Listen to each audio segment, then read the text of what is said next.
took the job that I had, so I started to create a job. And hopefully, create more jobs, but create something to help people get a lot of things, information, get some knowledge, some tangible wisdom that they can actually get and plug in. That's, unscripted, a voice for everybody, a voice for people that don't have a voice, or they have to, boost the post on Facebook to get the voice out. The people's message. Okay. The people's message. That's what we strive to be. The voice of the people. That's right. Yeah, it's a beautiful thing. Are we recording? Because we should be. Oh, we're live.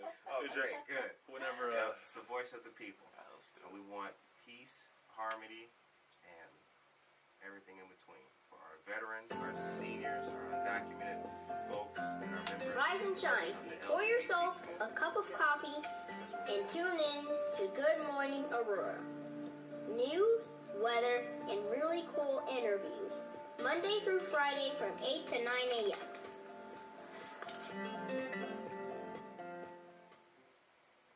Good morning, Aurora. Good morning, Aurora. Good morning, Aurora. The time is now 8:02 a.m. You are listening to the second largest city's first daily news podcast. And we are joined today by Brenda Rodgers, Kane County Treasurer of Deeds. Kane County Recorder of Deeds. Candidate. Sorry about that. That's my mistake, y'all. Good to have you on the show. Thank you. Good morning. Good morning. All claps are live until we get the clap button. I'm joined by my co-host Christine in the house. Morning. Good morning to you. Good to see you. We got Hunter back behind the boards. Good morning, brother. And we got JV. What's going on? They're shooting it all. All right. So we have a lot to talk about before we get into our great interview with Ms. Rodgers today. So the first thing we want to tell you guys about is what we've been reiterating over the week, and that is the rise and the increase of COVID-19 in specifically Kane and Will counties. So we are on a watch list because of that, and that means that the Illinois Department of Public Health watch list designation occurs when 2 of 8 metrics identified by the state reach the warning level. For Kane County, the 2 measures that are above the set threshold include the new case rate and the number of deaths. For Will County, the 2 measures are the new case rate and emergency room visits. We've been telling you guys about this, so we will rehash what's most important, and that's what we can do. Stop attending and or hosting large gatherings. And wash your hands. Residents can report their concerns about businesses not taking responsibility and responding to concerns by calling 630-208-3801. And that's from the Kane County and the Will County health departments. So please wash your hands, and that's just a good thing to do. Be clean, y'all. Be clean. Seniors, teachers, businesses, the unemployed, nonprofits, and much more. There are related resources that are helpful during the COVID-19 crisis. There's many organizations here to help, and there are documents of these at what looks to be ildph.gov. So please check that out. Rent assistance is available as well. We had a friend of the show on yesterday, Mr. Guzman, who told us about the initiatives that the Neighbor Project is doing in conjunction with the city of Aurora and also the Kane County Sheriff's Department. So please take advantage of those. Reach out if you do need help paying your rent. Now on the 31st, there is another senior meal distribution drive-thru. Okay, this is going to be at the Aurora Police Department, 1200 East Indian Trail Road. That is that big sprawling complex over there on the side. It'll be from 11 a.m. to 1 p.m. and it's only available via registration. Now for seniors who are 60 and older, this allows them to have 5 free meals, and the meals are very good. Now to be eligible, you must be a Kane County resident, and you're not eligible if you are currently enrolled in Meals on Wheels. And the registration for that is at www.ildistrict84.com. Very cool. And for job seekers, there is a virtual job fair. All right. Illinois WorkNet is holding a virtual job fair on August 19th at 1 p.m. for the Alden Network. 20 job openings in the healthcare and social assistance industry. That's good news. Check that out. Oh, all right. So if you know anyone who is looking for work, or if that is you, you can now access this information, and we'll make sure that that gets shared to our Facebook and our Instagram page. All right. So without further delay, we'll get into our interview. Well, Brenda, good morning. Good to see you. Glad you came through. Thank you guys for having me. All right. All right. So we've got a lot to get into, and a lot of things to talk about. So we'll get started. All right. Well, why don't you tell us who you are and where you're from, and you gotta hold up your mask too. A young lady. That is great.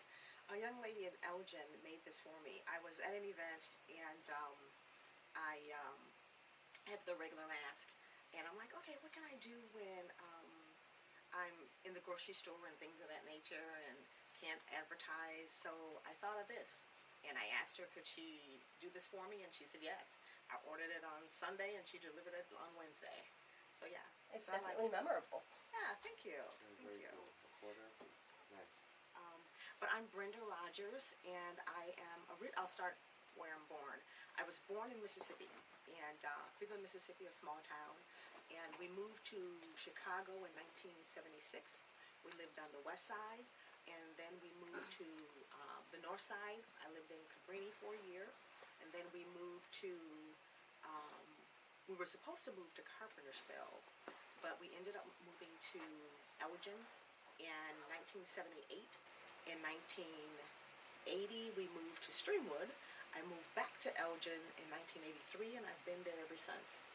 I attended Larson Middle School, a graduate of Elgin High School, and an alum of Judson University. I was the first class when they changed the school from Judson College to Judson University to graduate there. I've been a realtor for 30 years. I'm only 29, though. Me too. I've been a realtor for 30 years. I've served on many boards and commissions within the city of Elgin. I was elected to Elgin City Council from 2000, and I served from 2003 until 2007. Some of those boards and commissions, I was a member of the Elgin Junior Women's Club, the Elgin Women's, the League of Women Voters, the Elgin branch. I was a volunteer for the Community Crisis Center, that is a homeless shelter for women in our community. So I was a volunteer there for their big fundraiser that they did every year. I was a volunteer for the duck race, the Boys and Girls Club duck race, when we used to put the ducks in Fox River. And I was on the Bethesda Community Development Center board. It was a daycare center on the east side of Elgin, and served on many other boards and commissions. I can go on and on and on. But as a realtor, I believe that I'm running for Kane County Recorder of Deeds. And I believe my job as a realtor allows me an opportunity to meet people, to get to know people, and also to know the market, to know what's going on with our economy. So I ran for the position in 2012 and didn't win. And so I decided to run again this time. And one of the things that I'm passionate about, and I think that elected officials should do, is not just sit behind a desk. I believe that when you're in a position, regardless if you're an elected official or whatever your position is, you should go above and beyond the call of duty. So in 2008, Kane County was the second highest county for foreclosures outside of Cook County. And during that time, many people lost their homes, and I included. I lost one of my rental properties during that time. So I believe that as an elected official, one of the things that I want to do, because they're projecting that during the COVID, after this is over with, that we're going to have about 20% of American homeowners affected by this. Now, in 2008, it was 8% of American homeowners that were affected. And keep in mind, Kane County was the second highest county outside of Cook County. So that's going to be a lot of people, or they're projecting that it's going to be a lot of people that may possibly lose their homes. So some of the things that I've been doing is I connected myself with some attorneys that explained when we first went into shelter in place, the forbearance and modifications. A lot of people didn't know the difference. So I wanted people to know the difference and to know what their options were. Because a forbearance, for instance, is at the end of the period, you have to pay all of your arrearage of your mortgage payment. A modification, you can have your mortgage payment extended to the end of, or your mortgage time extended. And so I wanted people to know that. And I believe as your next recorder, those are some of the things that I will do. Because the recorder's office deal with people or individuals who own homes, who own land. So I want people to have an understanding of what their options are so that, you can help them. Again, it goes back to going above and beyond the call of duty and helping individuals. Yeah. It's all about educating people and letting them know what their options are. Correct. Correct. Yeah. Growing up, what impact did your father have on your life? Well, my parents separated when we were small, but I had two amazing stepfathers, and I had an awesome grandfather. So my stepfather taught us responsibility, love, compassion. My grandfather taught us the same, but he taught us life lessons. Both of them taught us life lessons, and I think that was very important to all of us, my brothers and sisters. We, as I stated, I'm from Mississippi, so my grandmother was very active in the civil rights movement. She was at both marches on Washington, and to see her, she still is. She's still alive. She's a dynamic woman. And my grandfather was the same. He's deceased. But I can say that, again, he was amazing. And the love and compassion that he shared, he was a protector. Mm-hmm. And he not only did he protect us, but he was a protector of our entire family. My grandfather owned several restaurants in our hometown. So he was a protector and a provider. And so those are the things that they taught us. So. Growing up, making the transition from Mississippi to Illinois, you mentioned Carpentersville. Well, you didn't go to Carpentersville. Came to Elgin, and then Streamwood. Making that transition from Mississippi to Elgin, what was that like?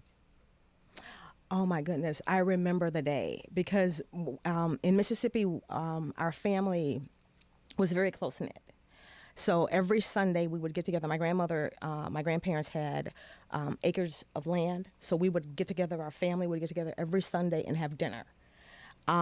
So it was heartbreaking for me because I loved my grandparents to death, and to think that I wouldn't see them every Sunday or every other day, it was heartbreaking. But it was a transition period, and I think the skills that my mom, my stepfather, and my grandparents instilled in us helped us to be able to overcome that. I remember, crying in the car on 57 coming here, just crying my eyes out. But again, it was the love and compassion that they instilled in us that helped me to overcome that. Because we still got a chance to see them. My grandmother would come here. My grandfather wasn't a big traveler, but my grandmother would come here quite often, and we would still go south and see them periodically. So, yeah. Now, was it always instilled in you from an early age the power of voting and being involved in the community, or was that something that developed over time? Actually, no. Again, my grandmother was very active in the civil rights movement, but later in life, she became a Jehovah's Witness. So I think she became a Jehovah's Witness when I was 5 or 6. So for those years, we were, Jehovah's Witnesses and weren't politically involved. Right. It wasn't until I actually got involved in 2002. A friend of mine, we were walking past a campaign office in Elgin. It was a festival that was occurring. And we saw the two candidates that were running. So we went to the festival and we saw the Republican table, the Democrat table. And so my girlfriend said to me, she says, let's go over here and talk to them. So we went over to the Dems and we started talking to them. And then we left, and on our way back, we stopped into the campaign office. And it was one person that was running for state senator, and one person, Mike Nolan, was running for state rep. So we volunteered for their campaign. And that's when I got involved in politics for 2002. And then I remember Lisa Madigan, when I got home one Sunday after knocking on doors for them, she called and said, on a recorded message, vote for me, this and that. And I'm like, oh, okay. So we were still, we were in the process of learning things and knocking on doors. And then towards, I think it was November or December of 2002, when I got the call from one of our community leaders asking me to think about running for city council. And I thought about it, prayed about it, and my answer was yes. So I ran and won in 2003. But I'm a firm believer that God places you in places or positions for a reason. Because if we wouldn't have went to that event and learned the process, I wouldn't have been prepared for a race that was a couple of months later. Everything happens for a Yes, reason. I yes, do believe yes. that. So that's how I got involved in politics. And actually, the young lady who we used to knock on doors for, we campaigned. She lived in Aurora. She used to live in Aurora. So yeah. That's cool. That's cool. So you have a number of accomplishments. The one I wanted to ask you about first is the you're a past Elgin City Council member. Mm-hmm. Talk about that. What was that like getting on remember the day that happened? Is it an oath swearing in session? I remember the day. I remember the night that when the election results came in, it was a lot of the elders in our community that were there that was at my or our election results party. And I remember my pastor Edmund, talking to me, and he said, the papers are going to call you. You're going to, people are going to bombard you with information, but, just answer the questions, be calm, and be relaxed. And then I remember the swearing in. My mom was there. My uncle was there. My daughter was in college at the time, so she couldn't make it. And it was overwhelming. It was really overwhelming, but it was rewarding. Some of the things that I did that I'm proud of when I was on city council, I brought back the summer youth job program, and that program was for kids whose parents were below the economic level, and so it allowed those individuals to be able to get summer jobs and get experience with the city. We were in the process. My Walmart was thinking about leaving, or they were going to leave our community, and it was between Elgin and South Elgin. So I went out and we were going to vote to actually let them leave the community. So what I did is I went out and I talked to the store manager at the time, and I found out the tax dollars that they were bringing into the community currently, the projected tax dollars that they were going to be bringing into the community, the current number of employees that they had, the number of employees that they were going to hire, the money that they donated to scholarships, non-for-profits in our community. And when they presented that to us, at the city council meeting, and I contributed to some of the information that I had gathered, we tabled it. And so then 2 weeks later, we voted to keep them in our community. And I know a lot of people are not in favor of, Walmart, but we have residents that work there. We have residents that rely on the stores. And as I said to my colleagues that night, I said, you know what? We can't control where people shop. Where people shop. But what we can control is where our tax dollars, keeping the tax dollars in our community. And so that was one of my greatest accomplishments. We also were the city donated computers, so we had or we have AID. I think it's adult individual development in our community. So I arranged that some of our old computers would go to them, to that organization. And I'm trying to think of some other things I did. And then our seniors, we had a young lady that worked with the seniors, and she got sick and couldn't provide lunch for our seniors on Friday. So I had surgery on my back for 6 weeks, and I arranged for businesses to donate lunch to our seniors for 6 weeks until she got well. So those are some of the things that my position placed me or allowed me to help our residents. And I really enjoyed it. I remember I did run again for city council, and a young man came to me and he said, Miss Rodgers, you helped my mom save my grandparents' house. He said that house had been in our family for 4 generations.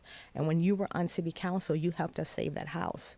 So those are things that motivated me and still motivate me to run for recorder. Is the knowing that I can help others. What impresses you about Kane County or makes it unique? I think our diversity, our people. I've been dropping lit. I haven't been knocking on doors, except for one time. I knocked on doors last week. But I've been dropping lit, and the people have been overwhelmingly surprised and kind. So I think those are the things that I like about our community, our diversity. I believe that I'm also a substitute school teacher within U46. So I think that it allows us an opportunity to interact with other people, the diversity that our county has. And so when we go out into outside of our community, it allows us to be able to have an understanding and to have empathy or knowledge of other ethnic backgrounds. So that's one of the things that I like about, or two of the things that I like about our county. And our county has a lot to offer. You know, we have a lot of job opportunities also to offer to our residents. We do. We do. A lot more jobs than just Walmart, too. Yes. Jobs all over the place. Yes. The time is now 8:23 a.m. You are listening to Good Morning Aurora, the second largest city's first daily news podcast, and we're glad to be joined by Brenda Rodgers. So let's talk about the League of United Latin American Citizens. You are a member. No, I was a member. Was a member. Tell us about that organization. Is that exclusively to Elgin? No, I believe LULAC has a branch in Aurora, too. Okay. LULAC. Oh, yes. That's what. Oh, I know LULAC. Oh. The light bulb just went LULAC. Yeah, I was Well, a when member. it's, you know how it is. The acronyms Yes. flow better. Yeah, Yes. LULAC, I believe, has a branch in Aurora. And I was involved in that when I was on city council the first time. Awesome. So it's been many years that I've been involved in it with it. And I'm trying to think of some of the things that we did. I can't think of any of the things that we did because it was so long ago. It was like 2002. You know what? I'm not, trust me, with the COVID season and all that kind of stuff, I don't remember what was going on in like May, you know, like it happens. It happens. But that's very interesting. Extremely interesting. What's your favorite Southern food? It always comes back to food with My me. favorite Southern food. This is a cooking show. I would think I love greens, but I like the mustard and the turnips together. I love sweet potato pie, and let's see what else. And macaroni and cheese, but the oven baked macaroni and cheese. There's certain things you can only get in certain areas. It's just not Yeah. the same as over here. And then we in Mississippi we have hot tamales. Now our hot tamales in Mississippi are different from the hot tamales here. So How so? Well, let's see. My grandmother, I tried to get her to explain to me how she made them or make them, and she's like, "Oh, baby, it's just so difficult. It's just so difficult." But the shuck is different, and they roll it up in the shuck or the shell when they're making it, and the taste is different. So it's not as doughy, I guess. Yeah, and I tell people, you know what, it's what you grew up on, because I have friends of mine who are from Arkansas, and their parents cook different from people from Mississippi, and it's really what you grew up on and what you like, Right. Yeah. Because like the hot tamales you're talking about are rolled, but like tamales, they're like, it's kind of like spread out on the thing, so it's way different. Yeah. Does anybody else want tamales right now, or is it just me? Because now I'm thinking about it like that. That'd be good. Yeah. Do you so before COVID, how often did you go back to Mississippi to go visit? I was there, was it last year or year before last? My uncle recently moved back, so I went there either last year or the year before last. And we were planning a trip this year, but because of COVID, we can't go. And Right. they're a hot spot right now. So, yeah. Now, living in the county that you are looking to represent, do you, or rather, let me phrase it differently. What else can be attributed to the growth of Kane County, and what else does Kane County, what good things are going on that should be doubled down on in Kane County? Well, the recorder's office, again, deals with the land and records. But as a realtor, I would like to see more, and I know a lot of people don't like this, but I would like to see more affordable housing. And when I talk about affordable housing, I'm not talking about necessarily Section 8 housing. I'm talking about housing that people who are working a job every day. We have the state hospital in our community. So, and some of those individuals were or have been some of my clients. So I'm talking about people who are working a job, who are earning a living wage, housing that they can afford. Right.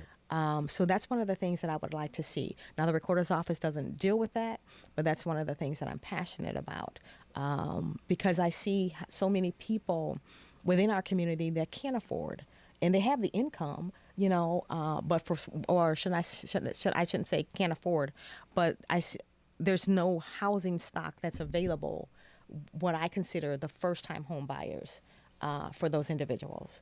So that's one of the things that I would like to see our community offer more of.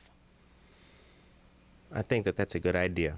I think that's a good idea. As a person who's not an Elgin resident, but I do think that to stop groups of people from being marginalized and perhaps isolated without resources, it's certainly far better to invest in affordable housing to, make sure that those folks have a roof over their head. Yeah. And that's not necessarily just Elgin, that's all over. Right. Because I sell real estate I go as far as Chicago, as far south as Country Club Hills, as far north as Waukegan, and as far west as Rockford. So that's an issue, in a lot of different communities. Rent prices are going crazy all over the place. And when 2008 occurred, a lot of the landlords increased their rent because they realized so many people were losing their homes. And so we're starting to see that happen again. We're not seeing as many people in the process of losing their homes, but there are some. So, yeah. It's like we were talking yesterday with the Neighbor Project. Okay. And some of the different programs that are available to residents, new homeowners, teaching them what they need to know to get into a first-time home buyer situation. And then also just, again, some of the credit building things and the rent relief that they offer. Right, yeah. So I see that you're for folks that don't know, tell us the website. It's Brenda Rodgers. Oh, go ahead. Brenda Rodgers for recorder.com. Bam. Yeah. Brenda Rodgers for recorder.com. And that's Rodgers with a D. Rodgers with a D. Rodgers. All right. Very cool. And we'll make sure that gets posted as well. Thank you. Your goals: awareness, protecting our taxpayers' investment, and customer service. Great goals. All three are self-explanatory. Protecting our taxpayers' investment. Talk about that a little bit more. Well, sometimes there are scams that go around, especially with our elderly, with people trying to change the deed. So making sure that they are aware of any potential scams that's going around. A lot of people don't know what the recorder's office does. And one of the things for our military veterans, if they register in the county, it keeps a copy of their DD 214. So a lot of our veterans don't know that. A lot of people don't know that the recorder's office keep records of the land within the county. So just making people aware of those things again. And then, if a need arises where people need to have the resources, if our foreclosure rate increases or get to a point where it was in 2008, then making people aware of some options that's available to them, talking to organizations that might offer some type of foreclosure assistance, or so that's what I mean about awareness and protecting our taxpayers' dollars. That's very interesting, because you talk about the scams that take place, and they are thorough, and they are many. They're so varied, and from time to time you do see the Justice Department break up these rings of these people who do this kind of stuff, and I mean they bilk seniors out of lots of money annually. It's terrible. Yeah, it's absolutely ridiculous. Yeah. I got a call a couple of days ago. For someone telling me that if I didn't pay my ComEd bill, and I just wrote the check out to ComEd, telling me that if I didn't pay my ComEd bill, my light was going to be turned up. My lights were going to be turned off, And so those are the types of things that our seniors are impacted by. And a senior probably would think, okay, did I pay the bill? Is there something wrong with the bill? And give their information. So yeah, they do. Yeah. Yeah. All right, I got a cool question. What is the oldest deed in Kane County? The oldest deed? Yeah. I know the records. I don't know, but I know the records go back to the 1700s. Ooh. Yeah. So the oldest, I'm not sure. Man, that'd be cool. Yeah. We gotta check that out. Thinking about a future episode. Mythbusters with Good Morning Aurora. So let's talk about the City of Elgin Civil Service Committee. Tell us about that. That was I had to get off the committee when I was on City Council, but that was a commission that hired civil service employees. So the Public Works Department, the Water Department, anyone that took the civil service test, it hired those employees. And so we interviewed those individuals and gave recommendations to the department head or the supervisor on whether or not they would make a great candidate or employee. So yeah. The residents of Kane County. Do you have a opponent? Yes, I do. Who's your opponent? Well, you're never supposed to say your opponent's name.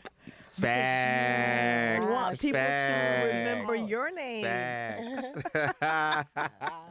The time is now 8:34 a.m. and you are listening to Good Morning Aurora, the second largest city's first daily news podcast. What dance around strengths do you bring? there you would go. you bring to this position as opposed to your opponent? Well, again, awareness. I think that most people, they're not aware of what the job does, and then going above and beyond the call of duty by connecting with I think it's NACA, which is a housing organization that during 2008 did foreclosures, and so I think those are some of the things. And then I was looking to see if the recorder's office had any social media, and currently the recorder's office doesn't have any social media web pages or I shouldn't say web pages, but like Facebook, Twitter, or Facebook, Twitter. What's the other one? Instagram? Yes.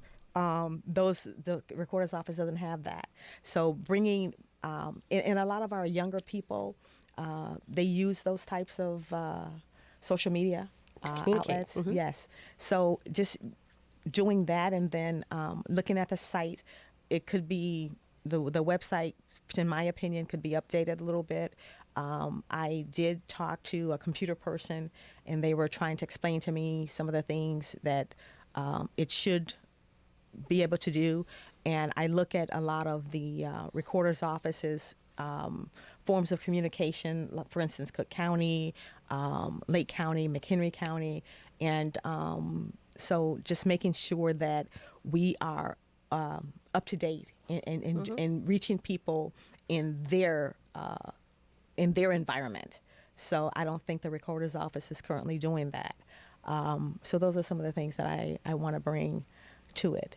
But more so, again, knowledge, giving people ammunition, because if we are faced with the numbers that they're projecting, it's going to be a lot of people that's going to need this information. So, yeah. And by So arming projecting people with numbers, knowledge. we're talking about COVID-19. Yeah. Well, I'm talking about the possible foreclosures. Oh, foreclosures. excuse me. Yes. So if we're going to see the numbers that everyone is projecting, it's going to be a lot of foreclosures in our community, all over.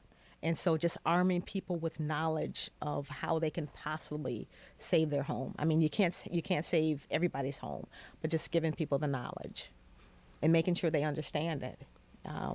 Some of the recorder's office, because I remember in Chicago, Karen Yarborough, she does a lot of, or she did, she's now the clerk, but she did a lot of the events that I'm talking about doing. She used to do them when she was the recorder.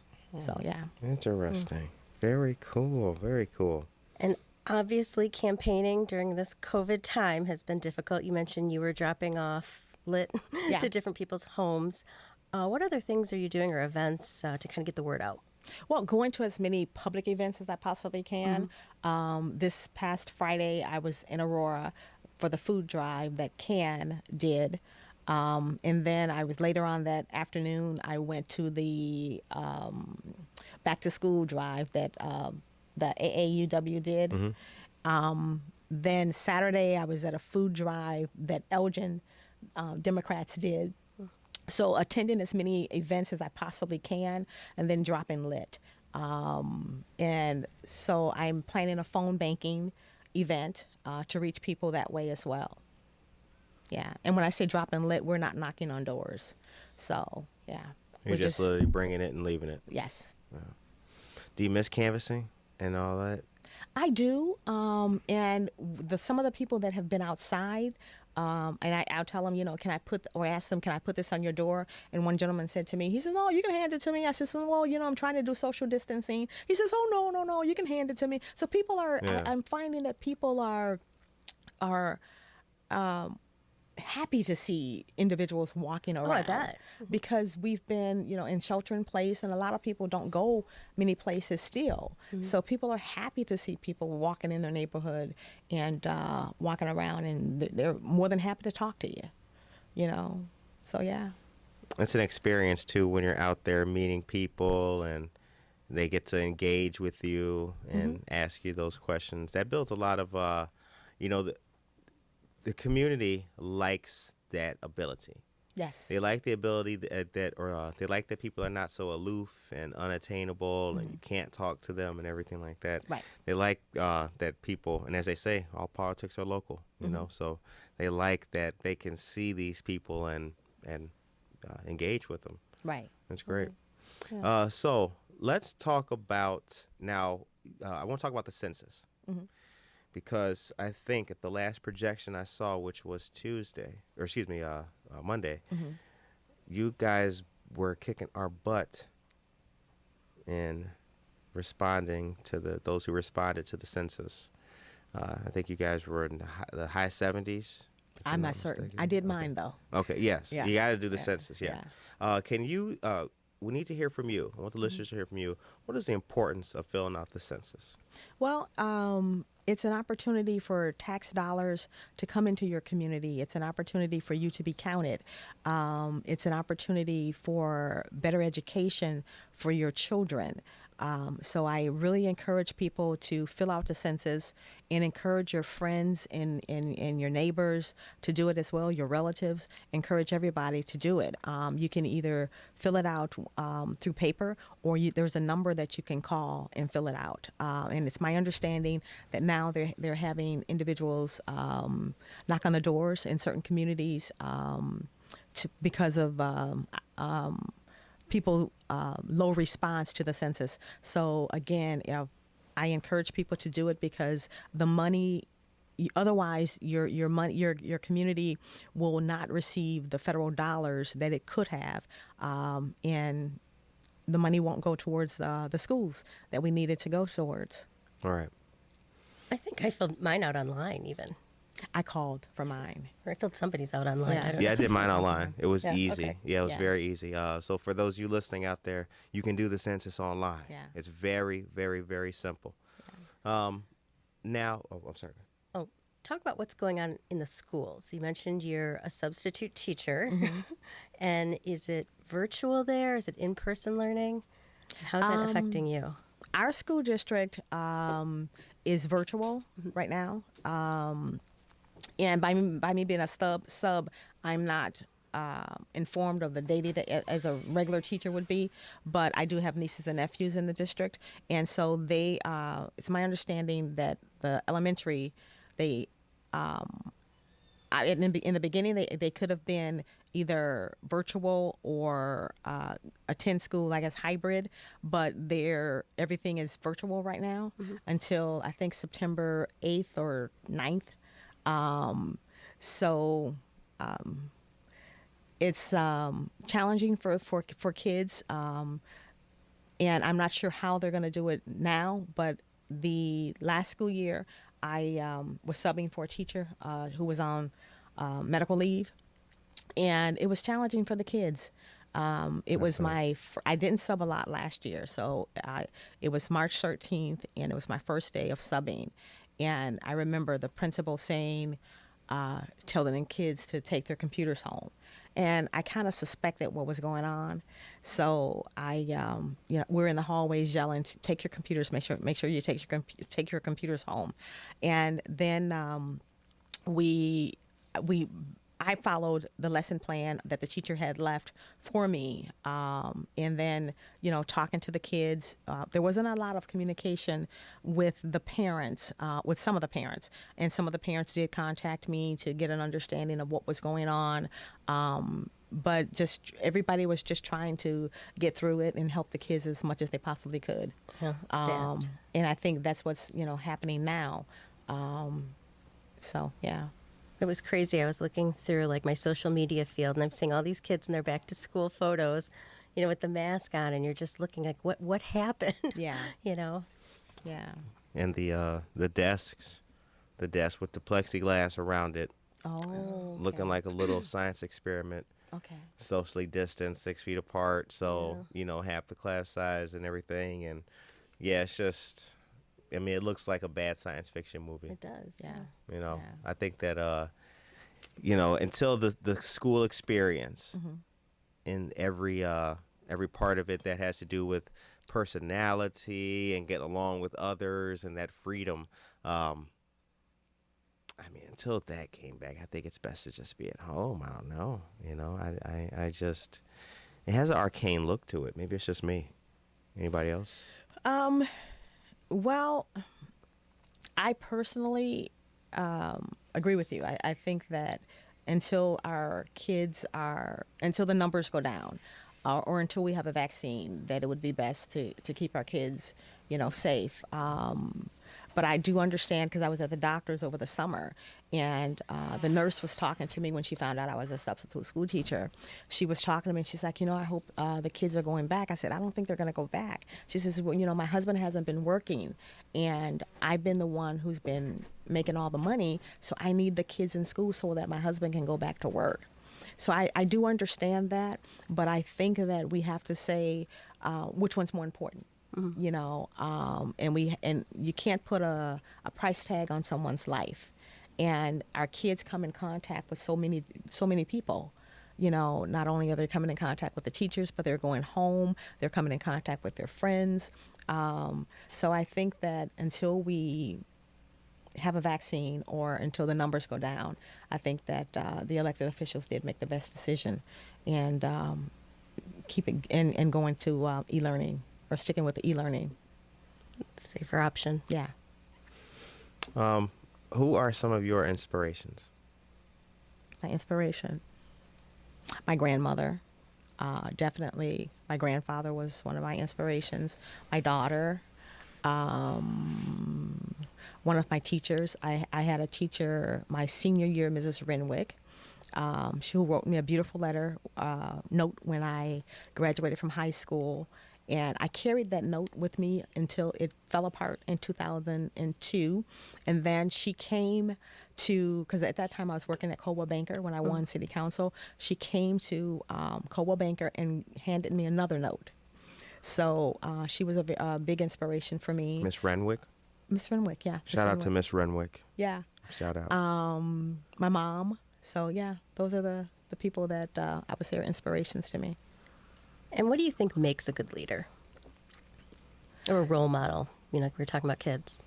Someone who listens, someone who can empathize, someone who can teach, someone that people can learn from, our kids can learn from.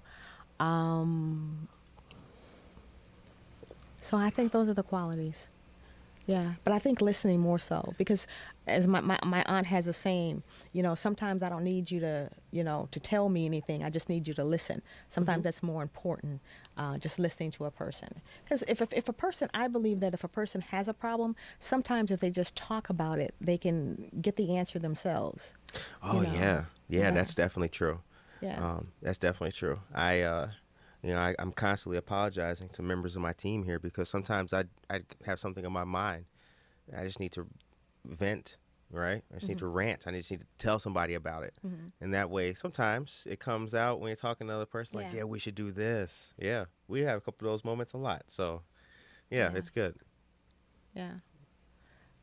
And there's another saying that God gave you one mouth and two ears, and that is to talk less, listen more. Interesting. Write that down. I'm going to tell somebody that today. You know, God gave you 2 ears and 1 mouth. You know that, right? That's exactly what God gave you. All right. So the time is now 8:48 a.m. Okay. You're listening to Good Morning Aurora, the second largest city's first daily news podcast. Now, the show ends on a positive note, but before we get to that, I want you to, let's say I'm a Elgin resident, okay, and I don't know anything about you, don't know anything about the other unnamed individuals, but here I am talking to you. Is there a quick pitch that you guys have? Is it like a good put together? What's the best information that you could give me as a voter if I'm standing there with you? First of all, the position is not just Elgin. It's all of Kane County. All of Kane County. So it's from Aurora to a little part of Algonquin, and then west, like Elburn, Sugar Grove, part of Montgomery. So it's all of Kane County is the position that I'm running for. And I would just ask people, I tell people, I'm Brenda Rodgers. I live in Elgin. I've lived in Elgin for 40 years. I'm running for Kane County Recorder of Deeds. Some of the things that I want to do is bring awareness to the position. And then I talked about some of the events that I want to do to help individuals. And then our military veterans, I just quickly talk about that. The office keeps a copy of their DD-214s. And then I ask for their vote. And if I'm happy, if it's someone outside that I'm talking to, then I ask to put a sign in their yard. So that's pretty much what I do. What do you got coming up next? Any events on the near horizon? Well, I'm planning a phone banking. I'm also a voter registrar, so I will be doing a voter registration on the 24th, I believe. I think that's a Sunday of September. I'm doing that with a young lady in Elgin, Marie, or actually she's doing it. She asked me to be a part of it. And then the phone banking. I don't have a date yet for the phone banking, but I will be doing that. And that's reaching out. Is the voter registration on the 24th open to the public? Yes. It is? Yes. Where's it going to be at? That's going to be 24 Tyler Creek Plaza in Elgin. And it's going to be at One Fitness.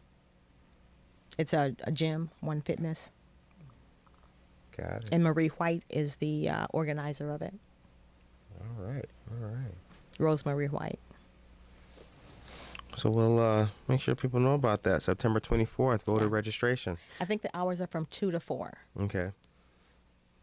We've had such low turnout with voting in the past, especially among communities who would benefit substantially from voting. What can we do in addition to the voter registrations, that things that you're having? What other, good source of information are there out there that people can access to learn about voting and things like that? Well, they can go to the Kane County elections website and find out information. Unfortunately, a lot of people won't do that, so I encourage people who have the knowledge to share it. And then to talk about and I've been hearing that every election is the most important election. I do believe that this is a very important election because during this time we have had individuals. We've seen a rise in so many things in our community. Such as? We've seen a lot of hatred. We've seen a lot of mistreatment against people, simply because of the color of their skin. So I think that, and a lot of this is coming from the person who is the leader. So in order for us to get back to what we were prior to this, we do need to elect someone else. So I would tell people that you see what his message was in order to get in office, talking about building a wall. And so if you don't want to live in that type of environment, where hatred is motivated and people go out and vote because of that, then get out and vote. Right. Because this is, it's a repeat cycle from some of the things that happened in the 50s and the 60s, and instead of us going forward, we're moving backwards. That's an interesting point that you make with that specifically. Yeah. Yeah. So, so I would encourage people, because this doesn't affect. I'm close to retirement age. But this affects me, but it affects my daughter, my nieces, my nephews. This what's going on now will affect generations. Future. Yes. And so I don't want to leave a world like that for my nieces and nephews. Right. Not gonna make me cry. So I encourage people to get out and vote, because this is crucial. It might not be your candidate, but what's our other option? So you want a life, you want to build on a future that is going to be positive, a future that people will have hope. And so we need to get out and vote for that reason. Right. And vote, for the president, and vote down the ticket or down the ballot for all Democrat candidates. So I'm asking people to get out and do that, and encourage your friends and your relatives, your neighbors, because COVID has hindered us in how we normally reach people. So this is going to be a group effort. if the candidates win, it's just going to be a group effort. It should be a group effort for all of us to support one another and to talk about voting down the ballot for the candidates. Right. So first, just make sure you're registered to vote. If Correct. you're able to vote, get out there and Correct. register. Yes. But then come election day, make sure you get out to the polls and use your voice. Right. And then there's also mail-in ballot. There's also voting early. I'm encouraging people to, if they can't go and vote early, to go and to do the mail-in ballot. I do understand that people have, some people are high risk with COVID. So, you have the absentee, you have the mail-in, but you also have the early voting, and you have voting on election day. So, but I'm encouraging people to get it over with, get it done before election day. So, yeah. All right. Time is now 8:55 a.m. You're listening to Good Morning Aurora, and we've been sitting down with Brenda Rodgers. The show ends on a positive note. What would you like to tell the people and leave them with going into today and the rest of the week? Have a wonderful week. And one of the things that I try to do in my life is treat people the way I want to be treated. So treat the individuals that you greet, that you meet the rest of this week, the rest of your life, treat people the way you want to be treated. I think just listening, like you were talking about, the guy gave you two ears, one mouth. Take time to listen to people before you speak and understand what they need. Yeah. And I would say that everyone should be passionate, motivated, happy about what they're doing. If you're doing something that you really like, then continue to give it your all. Now, I'm thinking about my team, but for everybody's team, and indeed for themselves, be passionate, be motivated, be happy about what you're doing. As Colin Powell said, positivity is a force multiplier. Just keep doing what you're doing as long as it's positive. Donate to the food pantry if you're able to. Shout out to the Aurora Public Library. Education is key, and we thank Brenda Rodgers for coming to talk to us today. Please get out there and vote, and don't forget your family history, and don't forget where you come from. And from Good Morning Aurora to all of you, we hope that you are blessed and happy on this Wednesday. Peace. Goodbye. Thank you. And don't forget your readers, Effort. Oh, yeah. Don't forget to vote. Vote. Yes.